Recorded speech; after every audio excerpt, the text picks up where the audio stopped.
Hey guys, John Conley here from UncleJohnSoap.com. Oh boy, where do I start?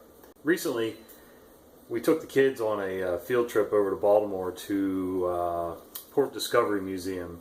It's sort of a hands-on learning museum for kids. There was one section where it talks about eating healthier and, just taking care of yourself overall. And in the corner of this room was a medical office style scale. Pretty stout, well built. Kids wanted to know what their weight was and how to make the scale work. So I took them over there and showed them how it worked, and everybody got their turn to weigh. So when they were done, Dad jumped on the scale. Topped out at 292. This is not good. So that's not the heaviest I've ever been. Actually, the day that I enlisted in the Navy or signed my papers, I weighed 311, and I had just under 4 months to get down to 210 or less to go to basic. I did it, but I was a little weak and sickly when I got done. For a 210-pound person, if you can believe weak and sickly, it's just that I did it really fast. Not really the healthiest way to do it. Been in and out of shape since. Never been skinny. That's just not my build. I'm getting to the point where, I get winded easy. I don't see my shoelaces very well, and it's time to commit and do something about it. And usually when I say that, what happens is I go all hell bent for election. Totally change my diet in a day. Totally change my workout habits in a day. Just go nuts. And I equate that to, and don't take offense to this, guys, ex-smokers. And my mom's this way. When you first quit smoking and you go cold turkey and everything, you tend to go a little nuts. And I've been there I quit dipping snuff for a long time, and I was the same way. You tend to be oversensitive to everything, and it's just doing my workouts started the same exact way. Oh, that food's horrible, this and that. And I was right. The problem is my approach was wrong. Whenever you hit anything that hard and fast, you tend to burn yourself out and lose motivation pretty quickly. Even if you make it for 4 to 6 months doing that routine, after a while, you just feel like giving up. It's too much too soon. So here's what I'm going to do, and it sounds kind of wimpy, but I'm going to test my own theory. And I've started backing off on caffeine, diet soda specifically. I'm a diet soda junkie. I don't know why. It's not for the word diet. A lot of it has to do with when I first moved in with my wife. The only thing she bought was Diet Pepsi.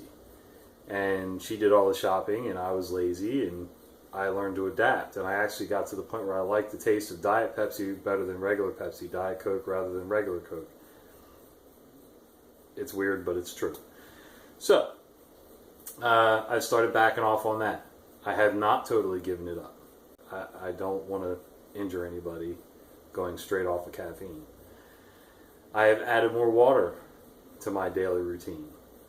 Again, I'm not drinking 1.5 gallons of water every day.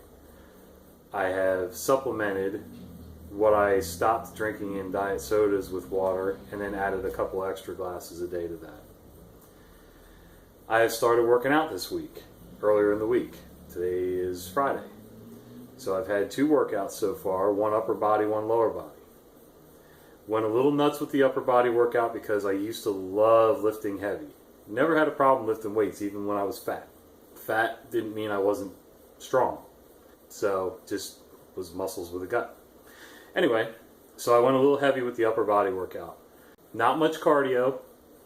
I do get a little bit of cardio from the way I lift.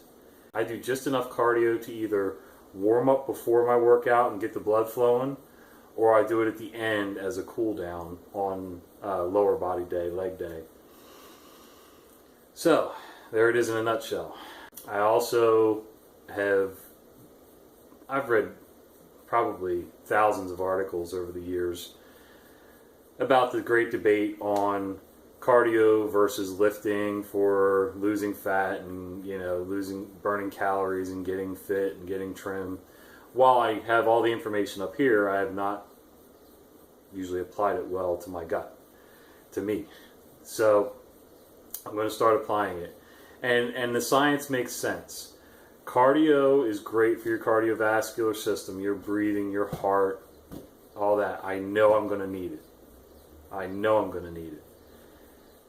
But to get the ball rolling, I'm going to do something that I enjoy doing, which will also help build lean muscle, which will in turn help burn fat. And that is I'm going to lift. So we're going to go through a cycle of lifting, and then we'll back off a little bit and do a cycle of cardio. Well, cardio, pretty much not only, but mostly cardio. And then we'll go back into a cycle of lifting again. That seems to be the way anybody that I've ever seen that has gone from either being really skinny and getting in shape or really fat and getting in shape, that seems to be a good way for them. And I've seen great success with that. Go with the one that you're going to enjoy the most first. Then add the other one in and cycle them on and off. The other reason for this video, because I don't know, a lot of you probably don't care, but I'm going to put this on a separate playlist on the YouTube channel, sort of my video workout diary. You're not going to have to watch me work out, but I will give periodic updates as to how I'm working out or how I'm making out with my workouts and my progress. But when I put something out on social media, YouTube, Facebook, Instagram, I like to be a man of my word. This is going to be tough for me, but I need to do it. It needs to be a lifestyle change. And if I put it out in public eye, I've got to do it. So I hope you follow along. Hopefully I'll make some decent progress. Not looking for fast progress. Well, I am, but it's not realistic. But just progress. I'm not a numbers guy. When I weighed myself last week, the number itself really didn't bother me, but I can feel it. It's how you feel. It's how your clothes fit. How easily do you get winded? Do you feel weaker? Which I have the last year or two. Feel like I've just started to deteriorate. While I don't psychologically feel old, some days physically I feel like Grandpa Walton. And now I've just dated myself. So I'm not worried about the scale so much, because my weight, even when I was in shape, air quotes, that sucks. When I was in shape, I was always heavier than the government guidelines said I should have been. Well, of course I was. I could also pull a small airplane. I could also pick things up that most people couldn't. I was always kind of built to move things. Pick it up, carry it, move it, push it, move it, pull it, move it. That's how my body's built. I'm not built for distance and endurance like that. I was built to move things.